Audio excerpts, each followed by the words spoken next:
Yummy recipes 20യിലേക്ക് വീണ്ടും സ്വാഗതം. ഇന്ന് നമ്മൾ നമ്മുടെ നാടൻ വിഭവമായ ഇഡലി, നല്ല പൂ പോലത്തെ നല്ല ഫ്ലഫി ആയിട്ടുള്ള ഇഡലി ഒരിക്കലും ഫെയിലാകാതെ നമുക്ക് എങ്ങനെ ഉണ്ടാക്കിയെടുക്കാം എന്ന വീഡിയോയിലേക്കാണ്. അതിനുവേണ്ടി ഞാൻ ഇവിടെ എടുത്തിരിക്കുന്ന 2 ഗ്ലാസ് പച്ചരിയാണ്. നമ്മുടെ ഇഡലിയൊക്കെ ഉണ്ടാക്കുന്ന സെയിം പച്ചരി തന്നെ. പിന്നെ ഞാൻ എടുത്തിരിക്കുന്ന ഉഴുന്നാണ്. അത് നമ്മുടെ മുഴുവൻ ഉഴുന്നാണ്. ഉഴുന്ന് 2 തരത്തിലുണ്ട്. ഒന്ന് പകുതി മുറിച്ചുകൊണ്ട് മുഴുവനായിട്ടുമുണ്ട്. ഇത് മുഴുവനായിട്ടുള്ള ഉഴുന്നാണ് ഞാൻ എടുത്തിരിക്കുന്നത്, 1 ഗ്ലാസ്.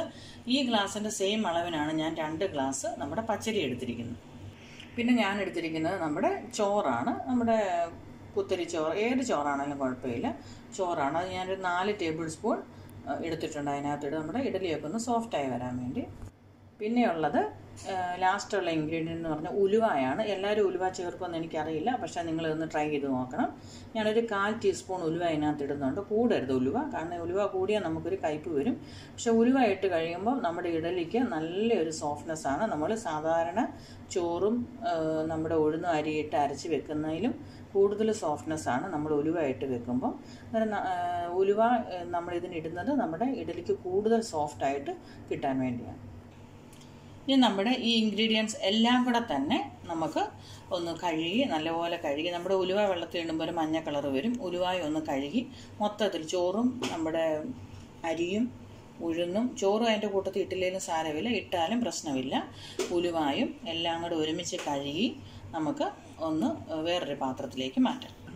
ഞാനിപ്പോൾ നമ്മുടെ എല്ലാം കൂടെ ഒരുമിച്ച് ചോറും എല്ലാം ഞാൻ ഇട്ടിട്ടുണ്ട്. നമ്മുടെ ഉഴുന്നും ഉലുവായും എല്ലാം നമുക്ക് ഈ വെള്ളത്തിലൊന്ന് നല്ലപോലെ ഒന്ന് കഴുകിയെടുക്കാം.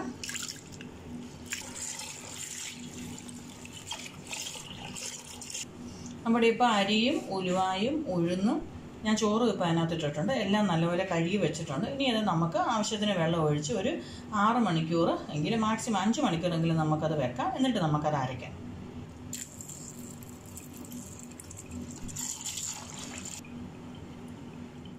ഇപ്പം നമ്മുടെ ഇഡലിയുടെ അരി ഇപ്പോൾ ഇട്ടിട്ട് ഒരു 6 മണിക്കൂർ കൂടുതലായിട്ടുണ്ട്. നമുക്കിതൊന്ന് അരച്ചെടുക്കാം.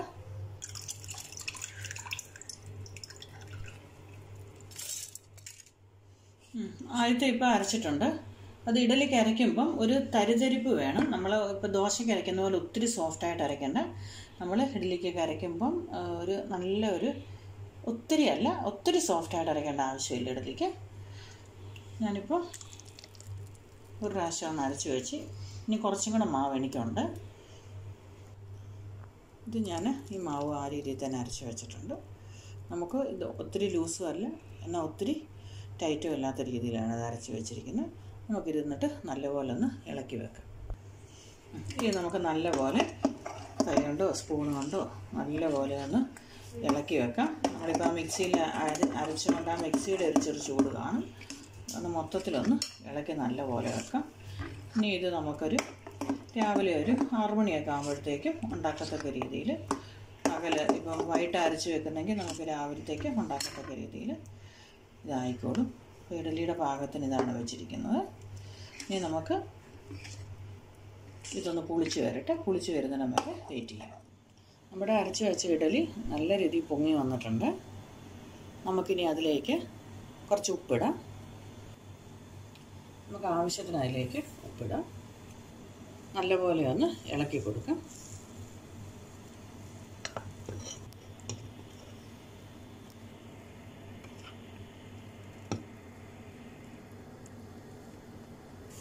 ഞാനിപ്പോൾ ഒരു അപ്പച്ചൻ അടുപ്പിൽ വെച്ചത് നമ്മുടെ ഉപ്പും നമ്മുടെ മാവും എല്ലാം കൂടെ നല്ലപോലെ യോജിച്ചിട്ടുണ്ട്. അതിലേക്ക് ഇപ്പോൾ നല്ലപോലെ ആവി കയറുകയാണ് അപ്പച്ചമ്പിൽ. അതിലേക്ക് ഞാൻ ആ കുഴിയിലേക്ക് നമ്മുടെ ഇഡലി ഇട്ട് കൊടുക്കുകയാണ്.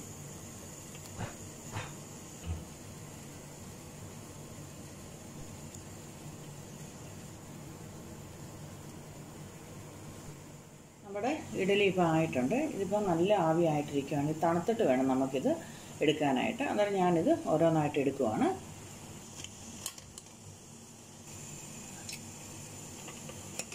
ഇനി ഞാനിപ്പോൾ ഒരു വട്ടത്തിലുള്ളൊരു സ്റ്റീൽ പാത്രം വെച്ചിട്ടുണ്ട്. ഇപ്പം നമ്മുടെ നാട്ടിലൊക്കെയാണ് ഇതിൻ്റെ മുകളിൽ വാഴയില ഇടും. വാഴയില ഇട്ടിട്ട് ഇഡലി ഒഴിക്കും. അത് നല്ലൊരു ടേസ്റ്റാണ്.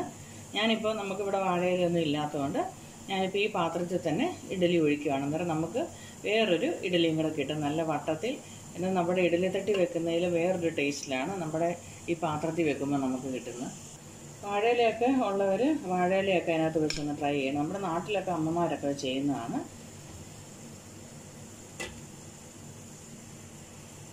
അതൊന്ന് ഒഴിച്ചു കൊടുക്കാം. ഞാൻ ഈ പാത്രത്തിൻ്റെ പകുതിയോളം ഒഴിച്ചിട്ടുണ്ട്. ഞാൻ അതിൻ്റെ സൈഡിലെല്ലാം നമ്മുടെ ഇഡലി തട്ടയിലാണെങ്കിലും എണ്ണ തേച്ച് കൊടുത്തായിരുന്നു. ഇല്ലെങ്കിൽ നമുക്ക് ഇങ്ങനെ എടുക്കാനായിട്ട് പാട് വരും. ഇതിലും എണ്ണ തേച്ച് കൊടുത്തിട്ടുണ്ട്, എന്നിട്ടാണ് ഒഴിച്ചിരിക്കുന്നത്. ഇനി നമുക്കിത് നമ്മുടെ വട്ടയപ്പം പോലെ തന്നെ വരും. എന്നാലും നമുക്കത് മുറിച്ചാണേലും നമുക്ക് ഇഡലിയായിട്ട് യൂസ് ചെയ്യാം. അതും നല്ലൊരു ടേസ്റ്റാണ്. ഇനി നമുക്ക് ഇതായിട്ട് ഇവിടെ ഇപ്പം നമ്മൾ വട്ടയപ്പം പോലെ ഉണ്ടാക്കിയ ഇഡലി ആയിട്ടുണ്ട്. ഇത് നല്ല സോഫ്റ്റാണ് ഇഡലി, നല്ല സോഫ്റ്റാണ് ഇഡലി. ഇത് നമുക്കൊന്ന് പാത്രത്തിലേക്ക് ഒന്ന് എടുത്ത് മാറ്റാം. ഇവിടെ നല്ല സോഫ്റ്റായിട്ടുള്ള ഇഡലിയാണ്, എല്ലാവരും കാണാമല്ലോ അല്ലേ. ഇത് നമുക്ക് ഒരു വട്ടയപ്പം പോലെ നമുക്ക് എന്നിട്ട് നല്ല രീതിയിൽ അത് ഇങ്ങനെ മുറിച്ചെടുക്കാം.